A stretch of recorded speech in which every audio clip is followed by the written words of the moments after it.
Good day, YouTube. Today is the 5th of September 2021. This is going to be a video all about my Alcan camper. It's taken us a month or 6 weeks or so since I've owned it to do the research to come up with what this thing actually is. So if you're not familiar with my channel, it's my 66 Ford F100 shop truck. We did a build on this truck, rolled it in from down in Klamath Falls, Oregon, long about late January, early February, something like that. Drug it back in the snow.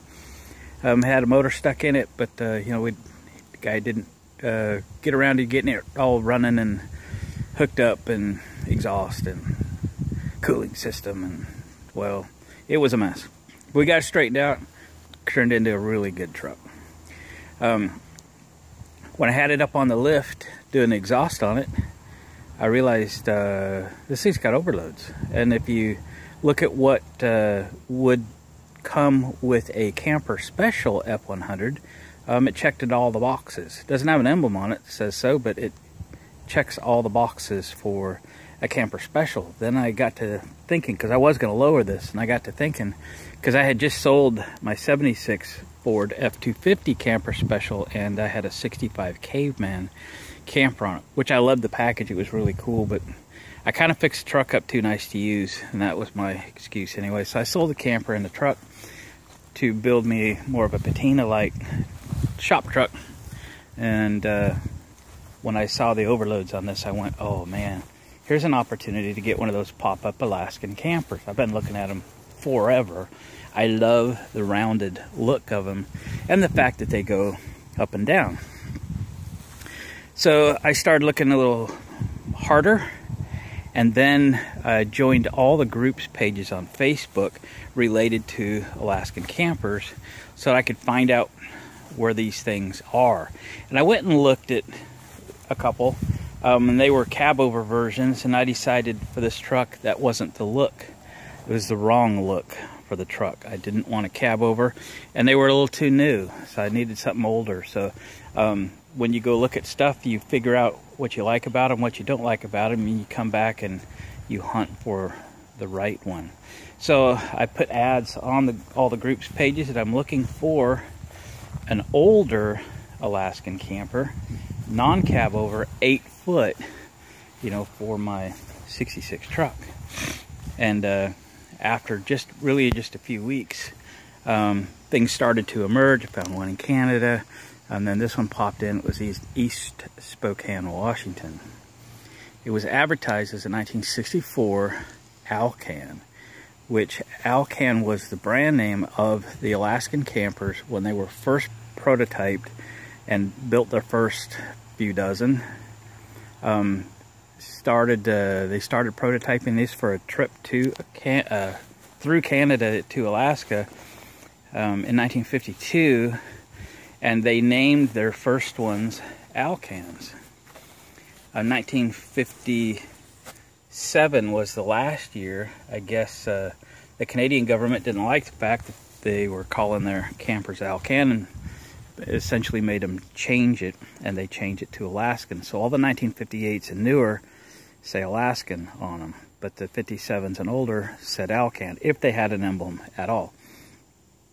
Took some doing, but found the VIN number in the paperwork, and then found the VIN number on the camper. I'll show it to you in a little bit, because we've got to jack it up to find it, but it's written, it's stamped into a molding under here, so you got to jack the camper up to see it. This is VIN number 0217. So that confirms that this is a real Alcan. Prior to uncovering this information, there was only one Alcan camper known to exist, and it's in Southern California. One of the other camper companies purchased it in an effort to save it, which I commend them for that. They're either going to restore it or sell it to somebody that will restore it. So I certainly appreciate that. It is in very rough, unusable condition. and then it's really essentially a pattern to rebuild it. So, which will make this one the only original Alcan camper that will exist, but it's certainly one of 2 Alcans known to exist at this time. So let's jack it up and I'll give you a tour of the inside. All right, let's drop the tailgate.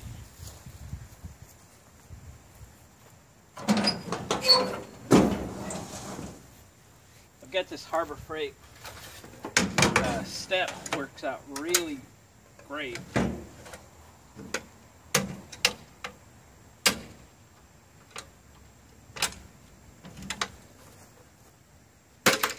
That right there. And the door's got a little catch right there for holding that. The latch inside. We'll open the door. I'll zoom you in so you can see how this thing jacks up. Hopefully the light, it's very sunny today, hopefully the light doesn't mess up the picture there. Move my step out of the way. So there's a jacking system inside this cabinet. So there's jack, it's basically piped to 4 lift cylinders located on the inside of the camper, 1 on each corner. So just like any other jack, you just tighten the valve at the bottom, insert the handle, and jack it up.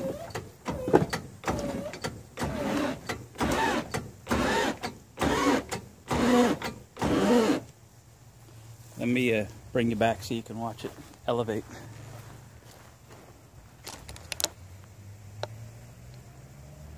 About 37 pumps to full height.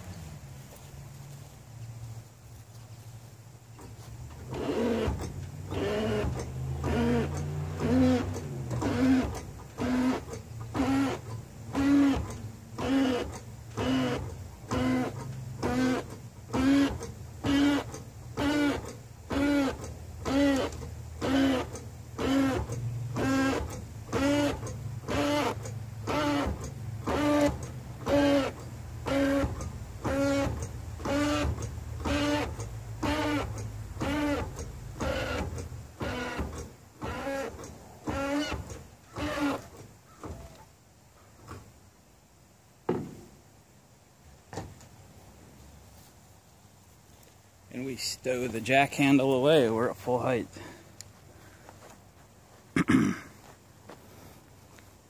So I run this by a car show a few weeks ago, and a bunch of people wanted to check it out, so I jacked it up. And one gentleman who was 6'3", he goes, "Think I could stand in there?" And I says, "I'd love for you to try." And he hopped in there, and he had room to spare, so I'm plenty tall. And I'm only 5'8", so it's all good for me. And she still looks good in the air. All right, I'm gonna take you inside and give you the 50-cent tour of the inside. The coolest thing about these campers is a full height door. A lot of pop-up campers give you that 4-foot door, and many a headaches have occurred going in and out. So here we are inside. The light's going to do weird things to us. We'll do what we can. The upholstery is original and in very good condition. You'll see some shadows in it, but they're not like faded or lines or anything.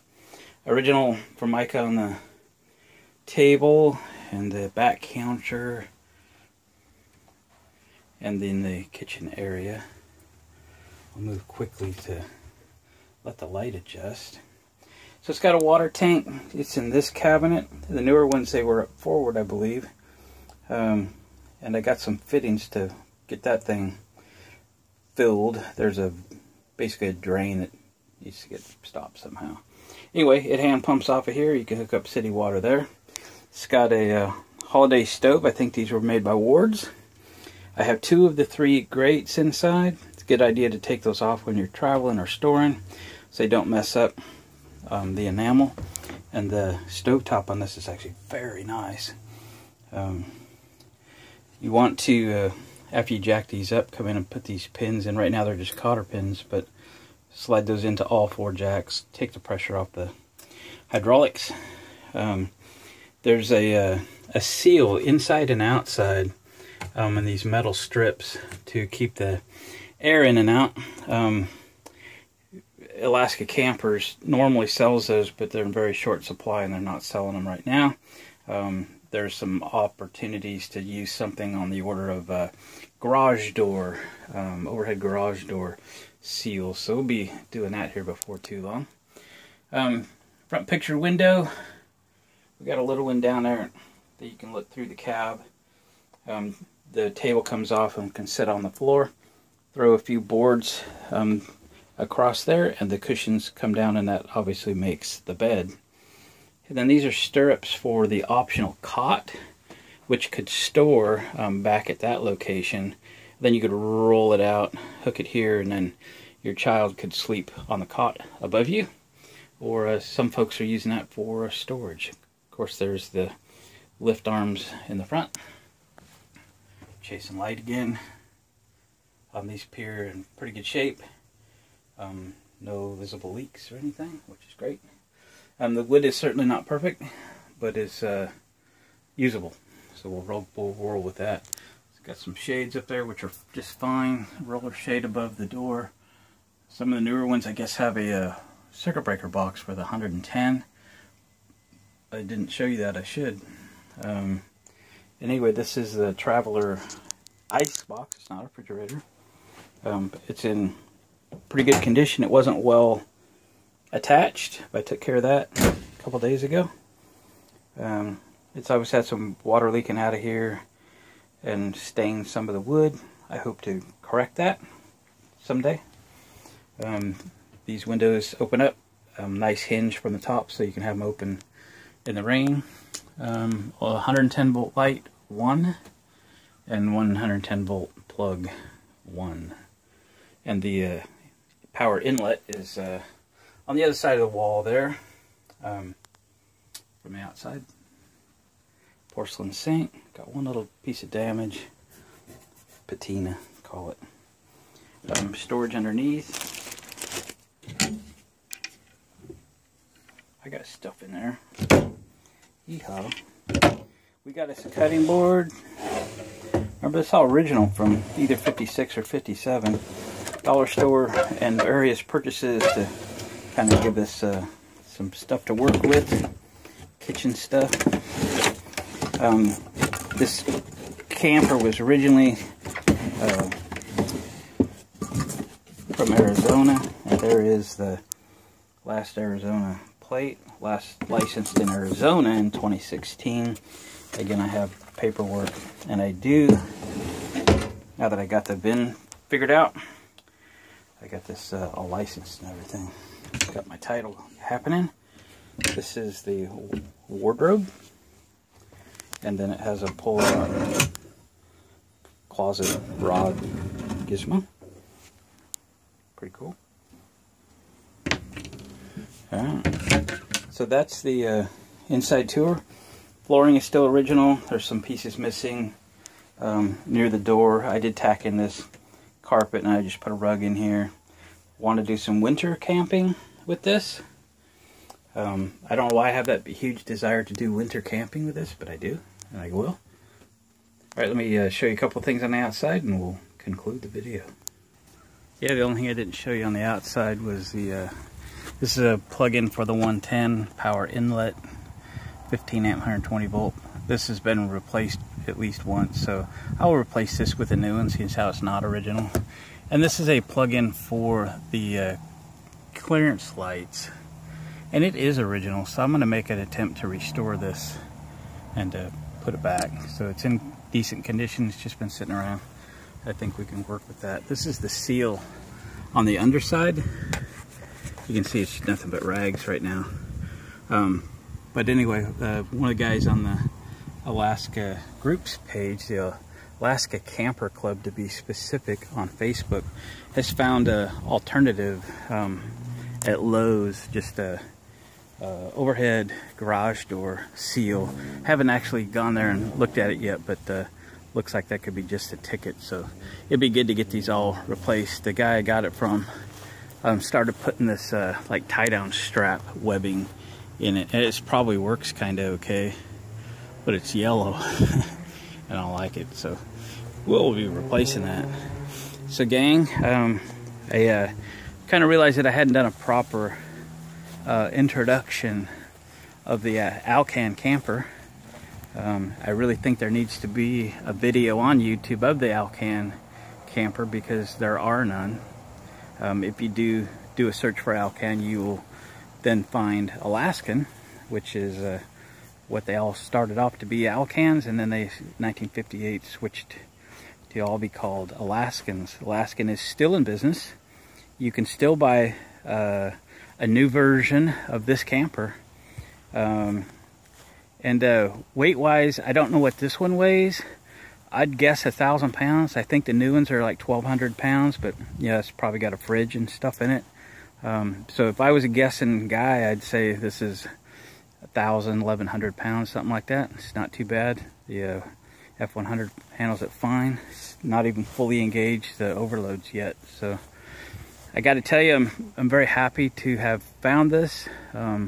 920 mile round trip to go get it. I did not drive this truck to go get it. It does fit fine on my Super Duty Ford, and for winter camping, I believe we'll be driving the Super Duty. I can imagine this truck, especially with those tires, is pretty horrible in the snow, and having four-wheel drive would be way better. So we're gonna do that. So guys, appreciate you watching the video. Look for more videos on this camper. We do need to get it kind of outfitted with some stuff, tools, and things that make camping fun. I do not subscribe to the load up the camper and go camping and then unload it when I get back. All my RVs need to have all their stuff in it, so at a spur of the moment I could go and know everything that's in it is what I need. And I don't like loading and unloading, because you always forget stuff, and every time we go somewhere, I'll make a little list of what it lacks. Then once a year or something, take stuff out that you realize you never use, so you don't need it just carrying around 200 pounds worth of junk. And I ramble. Guys and gals, give me a thumbs up on the way out the door, and we'll catch you guys on the next video.